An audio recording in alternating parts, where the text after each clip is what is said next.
Hello everyone, hope you all are doing well and well prepared for your SBI clerk examinations. I'm glad if you know me, but if you don't, then hi, my name is Punya, and in today's video we're going to talk about the last 10 days strategy to crack SBI clerk prelims. So as we all know कि कल शाम को हमारा SBI clerk का admit card out हो चुका है, उसमें से 3-4 दिनों में है पेपर SBI क्लर्क का बहुत सारी शिफ्ट्स हैं। इसमें से सबसे पहले जो हमारा पेपर कंडक्ट होने वाला है वो है 22 फरवरी को, और मेरा जो पेपर है वो है 1 मार्च को एट 1 PM।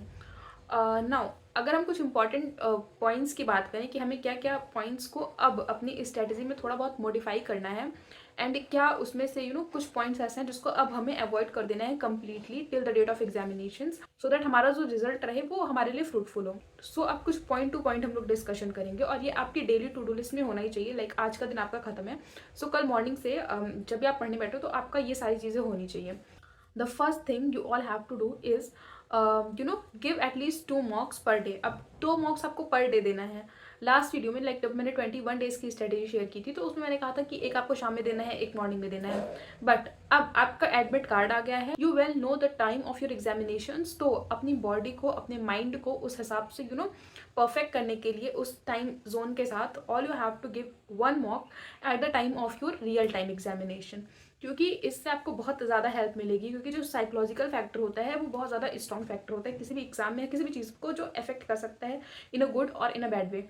तो अब आपको सबसे पहले अपना माइंडसेट ऐसा कर लेना है कि हाँ, अगर मेरी 1 बजे की शिफ्ट है, 1 PM की शिफ्ट है, तो एक मॉक तो मुझे 1 बजे देना ही देना है। एक सेकंड मॉक जो आपको देना है वो बेसिकली अपने प्रेफरेबल टाइम पे देना है, एंड एक मॉक आपको देना है at the time of your examination, like at similar time of your examination. Like मैंने आज मॉक दिया था क्योंकि मेरे एडमिट कार्ड में मेरा है कि 1 बजे की शिफ्ट, तो मैंने आज 1 बजे बैठ के मॉक दिया है। इससे क्या होगा कि मे बी नॉर्मल डेज में 1 बजे मेरा सोने का टाइम होता है, तो अब जब 10-12 दिन बाद मेरा पेपर है तो मैं 1 बजे जाऊंगी एग्जाम देने, तो मुझे ऑब्वियस सी बात है नींद आएगी। अगर मेरी बॉडी उस चीज़ में कंफर्टेबल नहीं रहेगी, वो मेरी माइंड की प्रैक्टिस नहीं रहेगी, तो मैं वहाँ बैठ के पेपर नहीं दे पाऊंगी। एंड बहुत बार होता है जब आप पेपर देते हो तो यू स्टार्टेड यॉर्निंग एंड आपको लगता है कि नहीं मुझे नींद आ रही है। तो उस सब चीज़ों से बचने के लिए द थिंग इज कि first thing you have to give the mock at the time of your real time examination, and दूसरा कोई भी प्रेफर टाइम पे। अब सिर्फ मॉक देना नहीं है, you have to analyse the mock as well. Analyse क्यों करना है? ताकि जो आपसे गलतियाँ हो रही है ना, लाइक लगातार हर मॉक में सर्टेन गलतियाँ होती हैं, लाइक मेरी थोड़ी सी गलतियाँ अभी भी हो रही हैं एरर डिटेक्शन में, हालांकि मैंने बहुत इंप्रूव किया बट स्टिल अभी भी हो रही हैं। तो you have to analyse your weakness कि हाँ, मेरे से गलतियाँ यहाँ पे हो रही हैं, and you have to work कि वो गलतियाँ आगे ना हों। Make yourself like that कि हाँ, अब जो गलतियाँ मुझसे हो रही हैं वो आगे होने वाली मॉक्स में ना हो। तो एनालाइजेशन इसलिए बहुत ज़्यादा इंपॉर्टेंट होता है, वो इंग्लिश का सेक्शन हो, वो रीजनिंग का सेक्शन, वो मैथ्स का सेक्शन हो, वो कोई भी सेक्शन हो, बट मॉक एनालाइज आपको करना ही करना है। Not only you have to give the mock but also you have to analyse the mock at the same time. तो इससे क्या होंगे, जो गलतियों के चांसेस है वो धीरे धीरे करके शॉर्ट लिस्ट होते जाएंगे, और जो आपके अटेम्प्ट्स होंगे ना वो एक्यूरेसी के साथ होंगे। जो सेकंड मेन पॉइंट है वो ये है कि practice standard type of questions. if you have given the previous year question paper or if you have solved the PYPs or something, तो एक चीज़ आपने नोटिस की होगी कि कुछ स्टैंडर्ड टाइप के ही क्वेश्चंस हैं जो SBI क्लर्क स्पेशली प्रीलिम्स के पेपर में पूछे जाते हैं। लाइक वो आपसे कुछ बहुत ज़्यादा नहीं पूछता है, लाइक जो 2-3 साल से ट्रेंड चलता आ रहा है उस हिसाब से अगर हम बात करें तो एक बहुत स्टैंडर्ड टाइप का पेपर है। पेपर उसी बिहाफ पे चलता आ रहा है, लाइक 15 to 20 आपको स्पीड मैथ्स के क्वेश्चन वो डाल देगा, देन 2 DI आपकी आनी ही आनी है, देन अदर जो मिसलिनियस है वो आने आना है। तो आपको एक तरीके से पता है कि हाँ, क्वेश्चन किस टाइप के होते हैं। अब DI भी आपकी बहुत ही बहुत ज़्यादा ईजी रहती है। इट्स जस्ट दैट अगर कोई शिफ्ट मॉडरेट है ना तो उसमें थोड़ा सा कैलकुलेटिव आ जाएगी, बाकी DI आपकी बहुत ईजी रहती है। इजी इन द सेंस वो आपको एक नंबर दे देगा पर्टिकुलर, और 4-5 परसेंटेज दे देगा अलग अलग डिस्ट्रीब्यूशन के। अब वही चीज़ वो चाहे पाई चार्ट में कर दे, चाहे बार ग्राफ में कर दे, या फिर वो कर दे कोई ऐसे टेबुलर फॉर्म में। तो you don't have to worry about that, you just have to maintain your patience and be calm at the time of examination. तो वहाँ पे आपको पता चल जाएगा कि हाँ, ये चीज़ें तो सब वही हैं, लाइक स्टैंडर्ड टाइप के क्वेश्चन आ रहे हैं और हमें सॉल्व भी सिर्फ वही करना है। लाइक सॉल्व हमें क्या करना है, 1-2 क्वेश्चन अगर मतलब मॉडरेट टू डिफिकल्ट आ जाते हैं, अगर वो आपके जोन के हैं तो उसको सॉल्व करो, अदरवाइज अपना टाइम वेस्ट बिल्कुल मत करो। तो ये है एक प्रो टिप। तो ऐसा है कि प्रैक्टिस करो सब स्टैंडर्ड टाइप के क्वेश्चंस को। अब स्टैंडर्ड टाइप ऑफ क्वेश्चंस क्या, लाइक अगर 15 क्वेश्चन आ रहे हैं स्पीड मैथ्स के, तो वो आपको ऐसी प्रैक्टिस करनी है कि 5 से 7 मिनट के अंदर वो सारे क्वेश्चंस कंप्लीट हो जाएं। अब उसमें इंक्लूडेड होगा इनइक्वालिटी होगा, नंबर सीरीज, या फिर हो सकता हो रॉन्ग तो नहीं आती है एसबीआई क्लर्क में, बट स्टिल बहुत अनप्रिडिक्टेबल होने वाला है पेपर, तो कुछ भी आ सकता है। तो जितने स्पीड मैथ्स के क्वेश्चन हो आपको मिनिमम लाइक आपको 5 से 7 मिनट के अंदर वो पूरे के पूरे क्वेश्चंस कर ले लें।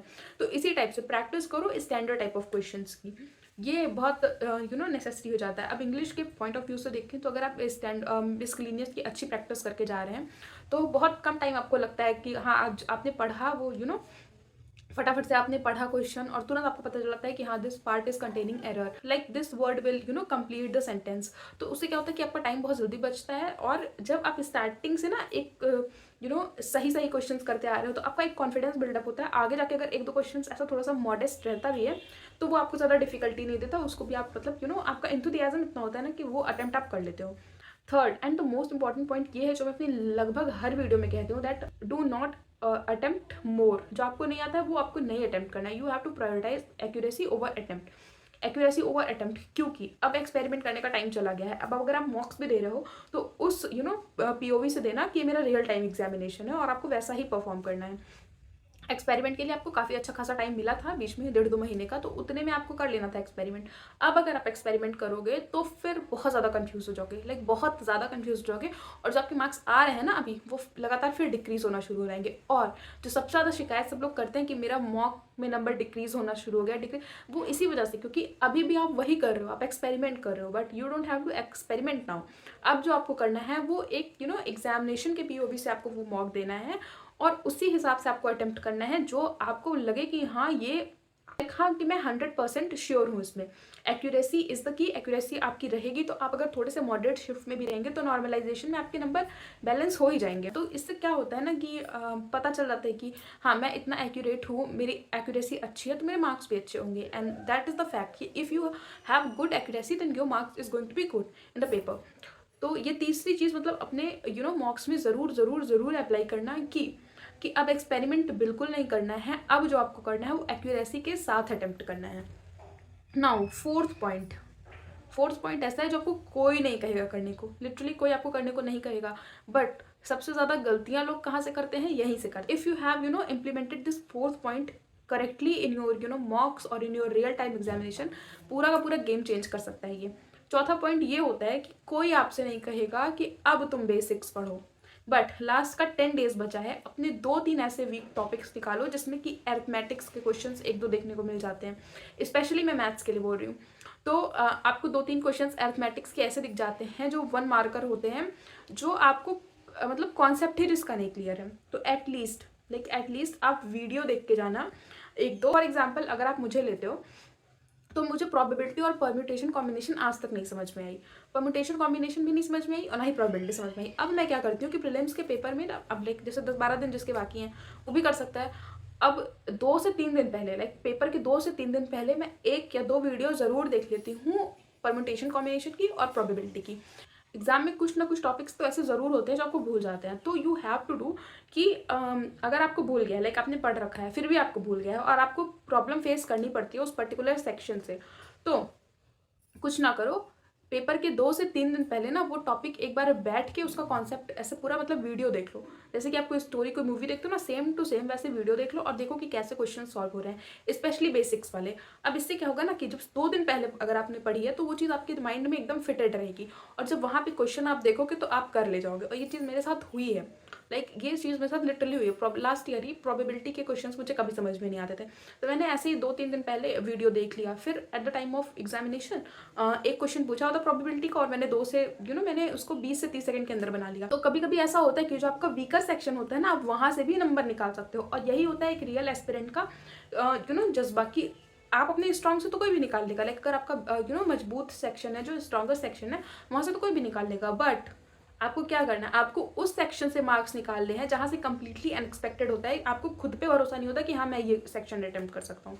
तो मैं ये कहूँगी कि अगर आपके कुछ 2 से 3 टॉपिक ऐसे हैं जिसका बेसिक्स अभी तक नहीं क्लियर है, जिसका कॉन्सेप्ट नहीं क्लियर है या होता है तो आप फिर भूल जाते हो विद टाइम, तो उसके लिए क्या करो कि एग्जाम के 2 से 3 दिन पहले या 4 दिन पहले आप उसका पूरा पूरा कॉन्सेप्ट क्लियर कर लो और बेसिक्स क्वेश्चंस को कैसे अटेम्प्ट किया जाता है वो देख लो, क्योंकि अगेन वही आप में जो एक्स्ट्रा आप करके आओगे ना वो वही रहेगा, जो आप औरों से एक्स्ट्रा करके आने वाले हो वही रहेगा कि आप अपने वीकर सेक्शन पे वर्क कर रहे हो और उसको आप अटेम्प्ट करके वहाँ से नंबर निकाल रहे हो जहाँ से नंबर लोगों ने नहीं निकाला है या जहाँ से आपको खुद लगता था कि आप नंबर नहीं निकाल पाएंगे। Now if we talk about 5th important point, तो वो है कि give sectional mock of every section of every section per day.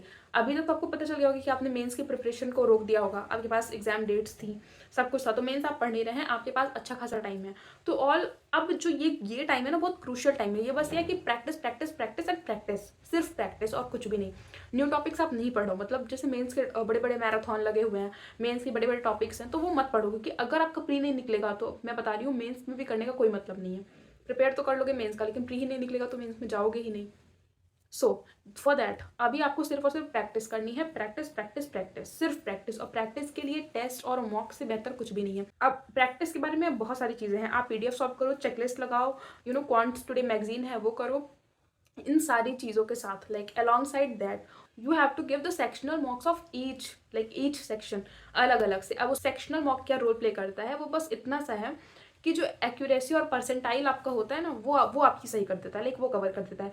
एक साथ आप पूरा 1 घंटे का लॉन्ग मॉक लगाते हो तो आपका दिमाग उतना ज़्यादा काम नहीं करता, तो क्या होता है कि चीज़ें बिगड़ जाती हैं। लेकिन आप सेक्शनल मॉक अगर लगाते हो तो उससे आपकी एक्यूरेसी मेंटेन होती है, और उसका जब एनालाइज आप करोगे तो आपको समझ में आएगा कि हाँ, this particular section I am weaker at that point and I don't have to repeat the same mistake again. Practice आप जितना ही ज़्यादा करोगे पेपर के विजन से, वो आपके लिए उतना ही ज़्यादा हेल्पफुल होने वाला है। और अभी भी अगर किसी के 40-50 मार्क्स आ रहे हैं तो आई एम सॉरी टू से आपका कॉन्सेप्ट अभी नहीं क्लियर है। लाइक आप 5-7 नंबर के भी डिफरेंस पे नहीं हो, आप लगभग 20 से 30 नंबर के डिफरेंस पे हो। और ये तभी होता है जब आपका कॉन्सेप्ट ही ना क्लियर हो, आपके बेसिक्स ही ना क्लियर हो।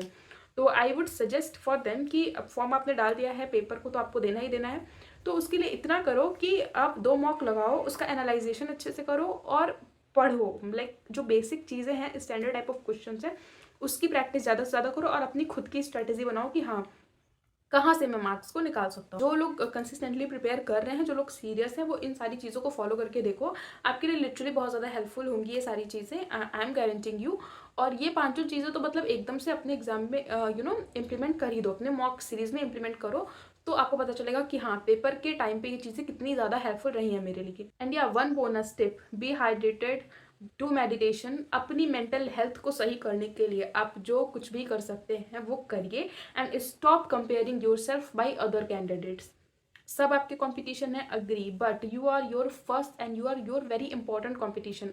And realize the fact that you are your competition. किसी भी इंसान से पहले आपका कंपटीशन खुद से है कि कल मेरे अगर मॉक में इतने आए हैं तो अब आज मुझे इतना लेना है, मुझे दूसरे बच्चों को नहीं देखना है। तो अगर सेल्फ इंप्रूवमेंट करोगे ना तो आप उनसे भी ज़्यादा इम्प्रोवाइज हो जाओगे।